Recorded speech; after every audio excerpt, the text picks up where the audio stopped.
I, 47 male, met my wife, 49 female, when we were in our mid-20s. She was a single parent. I have been in our daughter's, 26 female, life for 22 years. Her biological father was not in the picture till she was about 13. He had been an addict and he cleaned up his life.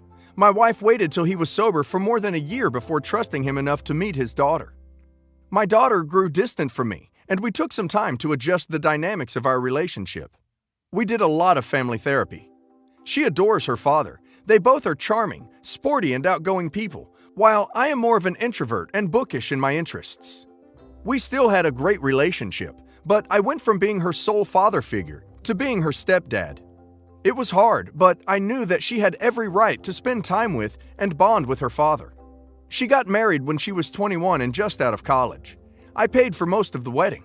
Her best friend during her speech thanked her father for paying for the wedding. I was a bit irked by that, but I chalked it up as a mistake. But my daughter went ahead and posted the same thing on social media. My wife had been furious and wanted to confront her about it, but I have always abhorred confrontation. It was not an expense we had to make huge sacrifices for, and it was not like she was going to get married again. Her marriage fell apart in just under a year. Last week, we were FaceTiming her, and she came out to us and introduced us to her fiancé. I think we handled it pretty well. We were very surprised, but we told her that we loved her, and she loved her no matter, and that we hoped we would meet her fiancé after the pandemic. Yesterday, she FaceTimed us and asked us for some money for the wedding. We still feel a bit wounded about what happened during the last wedding and refused to fund this one. She went really quiet and then started shouting at us for being homophobic and not recognizing what she had with her girlfriend was real. She then started crying and cut the call. We tried calling her back, but she rejected our calls. I really can understand how difficult it is to come out. I am bi too. I have only come out to my wife, and that 10 years into our marriage. I knew my parents were never going to accept me if I came out, and even though we had a good relationship till they passed away. It gnawed at me that if I had fallen in love with a man, they would have disowned me. It is a corrosive feeling, and it makes you second-guess everything. I think she has similar worries about father, who is a bit more religious and comes from a very religious background. I feel we have stepped on a landmine when we refused to pay for the wedding, and by refusing to get over it, she will forever question if we support her by holding a petty grudge. OP is not an a-hole. He paid for one already. She did not acknowledge OP's generosity in the past. She's being very manipulative, and it sounds to me like she's just playing the homophobia card to get what she wants. OP has been very generous in the past by funding most of her wedding, and she's essentially thrown that in his face and then just held her hands out expecting more money when she was spectacularly ungrateful for it the first time. Nobody has a right to have their wedding paid for, especially second, third weddings, etc. She's not owed an expensive party, no matter who she's marrying. If you would have told my cousin, let's call her Chrissy, 10 years ago that she'd have 8 kids, she would have laughed and told you to GTFO. But she met this guy, and they had a beautiful baby, girl, and another 5 total. Well, after the 5th girl, she saw how disappointed he was and how her husband said his heart broke into a million pieces. She lamented that her miscarriages were probably boys. This all not even before leaving the hospital. Honestly, I was so disgusted I couldn't even look at her. I just held the baby as she continued her pity party. How many women and men would be grateful for one healthy baby? Chrissy became absolutely obsessed with the science of conceiving a boy. Positions, foods to aid Y sperm, really bizarre stuff. There was no talking to her. She put on a happy front to her friends, but she told me she was dying inside because she couldn't give Mike a boy. She wouldn't listen to reason. Well, she finally had her precious boy with her 6th and 7th. And when you have 7, what's one more? The 8th was a girl, which she posted in the baby announcement that they're just happy baby is healthy, and how they didn't care about gender, blah blah blah. What really had me boiling is that since boy number 1, kid number 6 was born, in every family photo, dad is holding the boys. He's clearly proud of them and loves them, but I felt so sad for my nieces. I don't know if Chrissy is just insecure or really believes her own lies, But one day, completely unprompted, she posted a rant about how people always say Mike must be so happy to have a boy. But the truth is, they both only care that their kids are healthy. She was so delusional, and I probably had a bad day, and her BS was just the last straw. But I replied in great detail how disappointed and depressed she was after girl number 5. Chrissy, of course, deleted the comment immediately. She called and screamed that their oldest daughter saw the post and started crying hysterically. Now, I never, ever meant for any of the kids to see that. I didn't even know they were on Facebook because her older kids are the same age as mine, and mine had zero access to Facebook. I can see how I would be the a-hole if my words got back to the girls. But at the same time, all I did was tell the truth about their mom. Everything I posted were things that came straight out of Chrissy's mouth. And I don't feel my niece would burst into tears over this. I think she picked up on the preferential treatment, and the comment just made her realize it.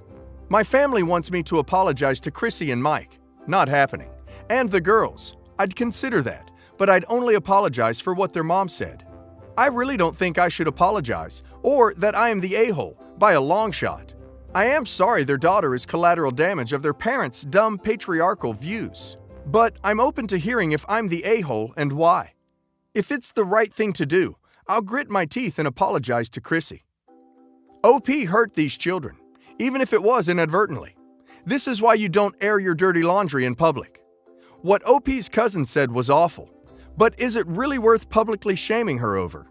Of course, Chrissy and her husband are bigger a-holes for first preferring one gender over the other, and later pretending that they didn't do that.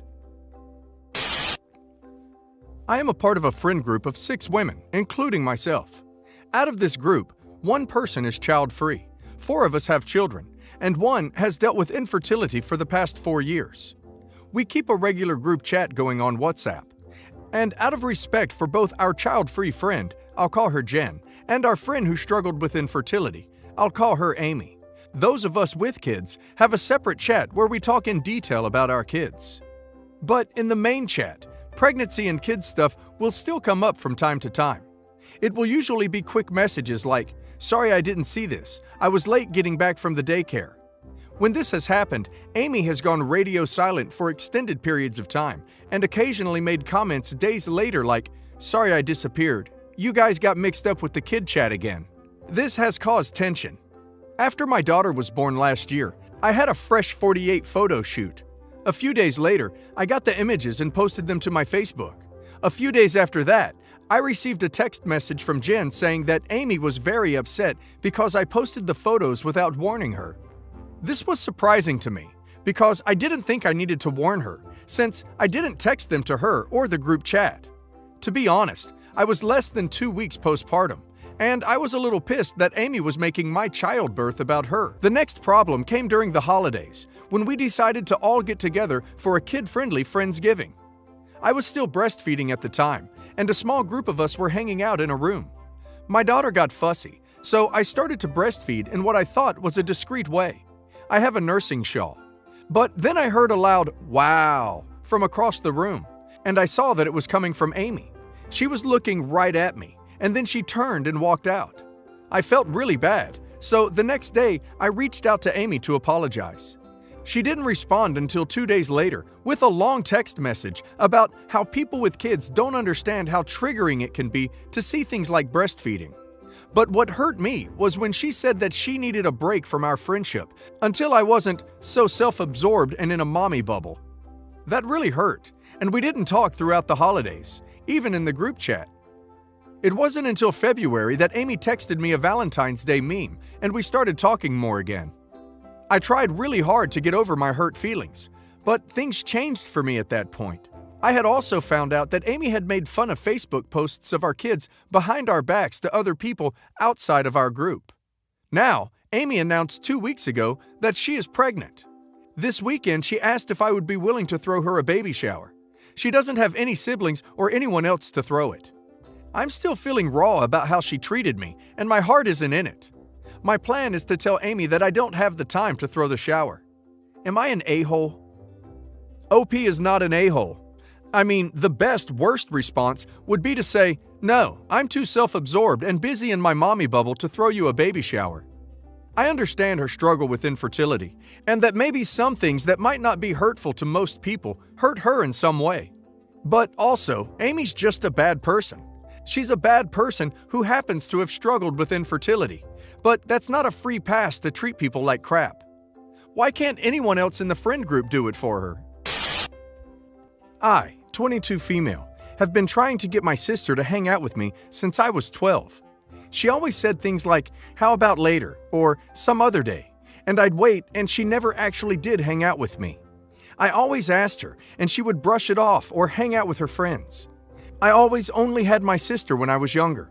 I was heavily bi and I didn't have any friends. My sister would hang around me mostly since no one else did.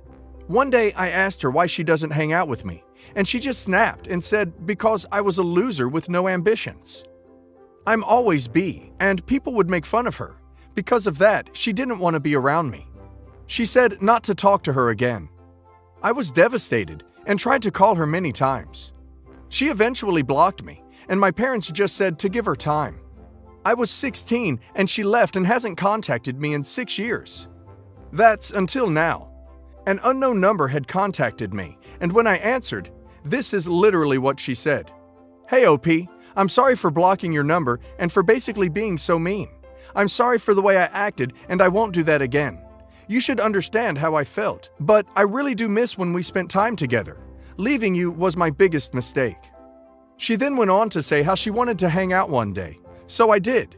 We went for dinner and things were fine until she started to talk about her finances and how she needed a place to live. Oh boy. And how she needed someone, and mom and dad told her to ask me because I'd allow her to move in. What? I told her I've never said that, and our parents never discussed it. She said that I did, and to stop lying, and to stop holding on to the past because she knows why I won't house her. She then said, "Well, I'm your sister, and just because I left doesn't give you any reason not to help family. My actions were justified." Well, of course, you hit the nail on the head. I paid dinner and left, her yelling, of course. I then called my parents, and I asked them, and my mother said, "I knew you would say yes." Nah, I told her no. My mom got pissy and said to house her or be disowned. That I was in a dark place and my sister couldn't handle it, and that I just need therapy and that I would be good, and her actions were justified. I stood my ground, and I just blocked everyone's numbers because I'm seriously tired of everyone making up excuses for her. Extended family is now calling me an a-hole because I won't allow her to move in, and I'm starting to feel like an a-hole. I'm sorry I have to ask, but am I an a-hole? OP is not an a-hole. If OP's parents are so concerned for OP's sister, why don't they house her? OP doesn't have to open her home to anyone, family or not. And OP's sister going no contact for 6 years because other people were BOP. That's not justified at all. She's the one who needs some therapy. My mom was married to my stepdad, who I'll just call Dad from now on, since we were very young, and were married for over 20 years. There are 6 children in total, 2 step-siblings, 2 biological siblings, and myself. His children were much older than us, so we never lived together while we were growing up, as they were already adults. But we did see each other multiple times every week. My biological father was never in the picture, so I always considered my stepdad to be my dad, and my step-siblings to just be my brother, sister, as we were all pretty close. I thought we all felt the same way. In October 2018, my dad was diagnosed with brain cancer and died in February 2019. We buried him the following month, 2 months ago, and have since been meeting up regularly to visit my dad's grave and share memories over food, drinks. My sister revealed to me yesterday by text message that she had been dating my stepbrother, and they got together around a week after we buried our dad. She says that after our dad's death and the breakdown of her marriage, which happened during my stepdad's illness, but was never made public until after my dad had passed, she turned to him for support and affection, and things just grew from there. But I feel like it's just far too quick. My mom is horrified by the situation, and I see the relationship as incestuous, even though they aren't blood related. My mom now says that she can't look at my stepbrother in the same way anymore, and also thinks the whole thing is wrong. They decided to carry on with their relationship regardless. I ended up having a massive argument with my sister over it. I claim that morally the whole thing is wrong, and that she is disrespecting my dad's memory and my mom. She says that I've always hated her and my stepbrother, and it's just an excuse for me to be her. After arguing over WhatsApp over the course of around 6 hours, I told her that I no longer wanted anything to do with her or my stepbrother, and they can stay out of my life for good. I feel like I'm doing the right thing, but I also feel a huge amount of guilt. Am I the a-hole? People are allowed to have relationships with whoever they want to have them with, and other people are allowed to react however they want to. They aren't blood related and didn't grow up together, so it's not as disturbing as it would be if that had been the case, but still a little weird.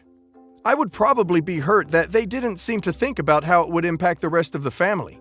But sometimes people are attracted to each other, and it just happens regardless of what the brain is saying.